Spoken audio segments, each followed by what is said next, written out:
ሰው የለኝ፣ ዘመድ የለኝ፣ የሚያስብልኝ ሰው የለ፣ ብቸኛ ነኝ፣ ጓደኛ የለኝ።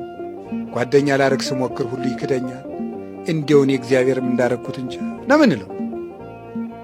ኤርምያስ የዚያ ጊዜ ጓደኛ የለው ምን የለው፣ እንዲያው ብቻውን ከአንድ አገር ቁሙ። አሁን ኢትዮጵያ ውስጥ ብቻችሁን ብትቀሩ እግዚአብሔር መልካም ትላላችሁ። እንደዚያ ነው፣ ብቻን እስኪቀሩ ድረስ ማለት ነው። የኤርምያስ ጽድቅ፣ የኤርምያስ ጽድቅ፣ የኖህ ጽድቅ፣ የሎጥ ጽድቅ፣ የአብርሃም ጽድቅ የሚገርመው በዚህ ነው። ሎጥ ብቻውን ነው የቆመው፣ ኖህም ብቻውን። እንደው ኃጢአት እኮ ሁሉ ሰው ሲሰራው ጽድቅ ጽድቅ ይመስላል አይደለም እንዴ? ብዙ ሰው ሲሰራው ጽድቅ ጽድቅ ይመስላል፣ ስሩት ስሩት ያሰኛል። ይህ ነገር ትክክል ነው እንዴ ያሰኛል። ብቻን መቆም፣ በነውረኞች መሃል ነውር አለመስራት፣ ብቻን ተገልብጦ ነውረኛ የሚያሰኘው ማንኛው ነው? ብቻውን የቀረውን ጻድቅ። በደግ ዘመን ኃጢአት ያሸማቅቃል፣ በኃጥአን ዘመን ደግሞ ምን ያሸማቅቃል? ጽድቅ ያሸማቅቃል። በጽድቅም እኮ መሸማቀቅ አለ። ልቡ ደልዳላ ላልሆነ ሰው በጽድቅም ያሸማቅቃሉ ሰዎች። ነውር አሁን ወደዚህ ወደ አውሮፓ ወደ አሜሪካ ምናምን ስትሄዱ እዚህ ሀገር ተወልዶ ላደጎኝ በ15 ዓመቴ ነው 16 ዓመቴ ነው ድንግል ነኝ አለ። ሪሊ እስካሁን ድንግል ኖርማል ጤነኛ ነህ? እናትና አባቷቸውን ሂደው ራሱ ልጅሽ ጤነኛ ነው ማስመስመር እስካሁን ድንግል ነው ማስመርመር አለብን። እንደዚህ የተባለ ነው። ህዝብ ሲጀል ጽድቅ ጅልነት ይሆናል፣ እንደ ጅልም ያስቆጥራል። ጅሎች ሲበዙ ብልህነት እንደ ጅልነት ያስቆጥራል። እና በዚያ ዘመን ብቻን መቆም በክርስትና በጣም ትልቁ ነገር ብቻን መቆም። ሲራክም ይላል ብዙ ናቸው ብለህ ከኃጢአተኞች ጋር አትተባበር። ብዙ ሰዎች ስላደረጉት አንድ ነገር ትክክል ሊሆን አይችልም። ትክክል በትክክልነቱ ይቆማል። አንዳንድ ሰዎች ምን ይላሉ? አረ ይሄ ነገር ስተት ነው ሲባል እንዴ አብዳቸዋል። ይሄ ነገር ስተት የሚለው ወደ 3 ቢሊዮን እኮ ተከታይ ያለው ይላል። ከፈልግ 9 ቢሊዮን ድረስ መላ ህዝቡ መጃጃል ይችላል። እውነት በብዛት አይረጋገጥም። እውነት በእውነት ነው የሚረጋገጠው።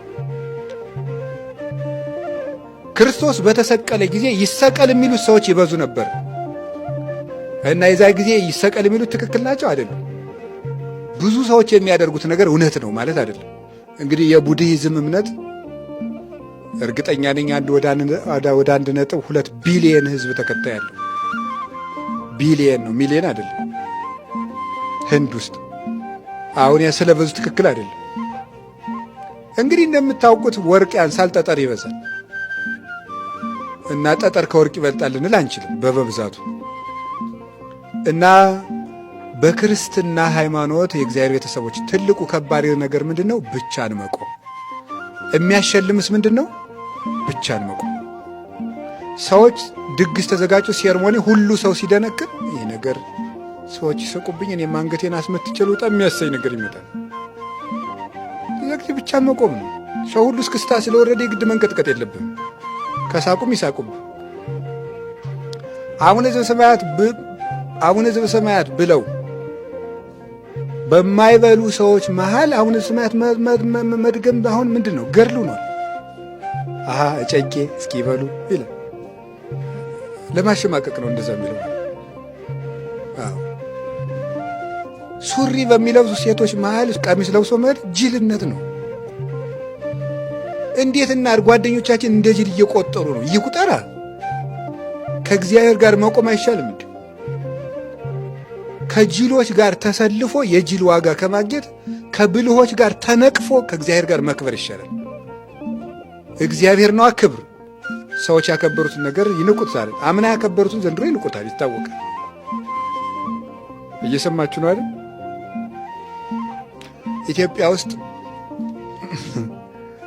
በረባሶ የሚባል ጫማ ታውቃላችሁ? የመኪናው ጎማ ማለት ነው። የመኪናው ጎማ በጫማ ምስማር ደግሞ የሚባል አለ። ጫማ ምስማርም ራሱ በዚያ ጫማ ምክንያት የመጣ ነው የሚመስለኝ። በዚያ በምስማር ተመቶ ሰው ያን አድርጎ ይሄዳል። እና 3 ብር ነበር የሚሸጥ እኔ ሳውቀው፣ ብር ከ50 ነበር። በ2000 ዓመተ ምህረት ይመስለኛል፣ እርግጠኛ ነኝ። ወይ አንድ ዘፋኝ ለብሶት ዘፍኗል። በጣም ብዙ ውድ ዋጋው ነው። በሚሊኒየሙ ፋሽኑ ነው። ሰው ሁሉ ነጠላ ጫማ የከተማ ልጁ ላይ እያደረገ ሲጃጃል ነበር። መልሶ ደግሞ ይንቀዋል ሰው።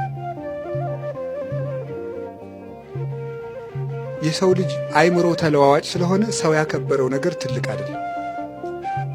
ተለዋዋጭ ነው የሰው ልጅ። አምና በተደሰትንበት ነገር ዘንድሮ አይደሰትም።